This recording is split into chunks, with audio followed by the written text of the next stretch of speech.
কুকুরদের তাদের মালিকদের চাটা একটি সাধারণ জিনিস। প্রায়ই কম বেশি সকলেই এই ঘটনার সম্মুখীন হয়েছেন। বেশিরভাগ লোক মনে করেন যে তাদের পোষা কুকুর যদি তাদের চাটতে থাকে তবে সে তাদের প্রতি তার ভালোবাসা, বন্ধুত্ব এবং স্নেহ দেখাচ্ছে।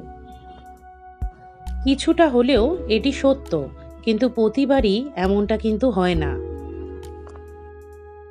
বিশেষ করে যখন সে আপনার শরীরের একটি অংশ বেশি চাটছে। আপনার কুকুর আপনার শরীরের কোনো অংশ চাটতে চেষ্টা করে, এর অর্থ হলো সে আপনার কাছ থেকে খাবার চায়। এবার এর পেছনের মনোবিজ্ঞান বুঝে নিন। যখন আপনার পোষা কুকুরটি আপনাকে চাটার মাধ্যমে তার ভালোবাসা দেখায়, তখন সে আপনাকে অনুভব করতে চায়, যেভাবে তার মা তার সঙ্গে করেছিল যখন সে একটি ছোট কুকুরছানা ছিল।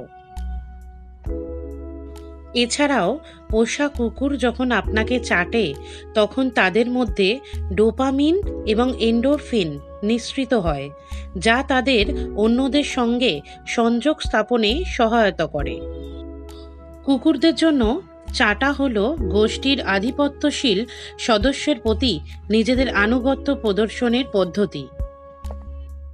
তাই মানুষকে, বিশেষত নিজের মনিবকে চাটার পেছনেও কাজ করে এই একই উদ্দেশ্য, আনুগত্য প্রদর্শন। এটি কুকুরের যোগাযোগের মাধ্যমও বটে। চাটার মাধ্যমেই তারা নিজ গোষ্ঠীর একে অপরের সঙ্গে কুশলাদি বিনিময় করে, সম্পর্ক গাঢ় করে। সেটাই কুকুর তার মালিকদের সঙ্গে করে থাকে।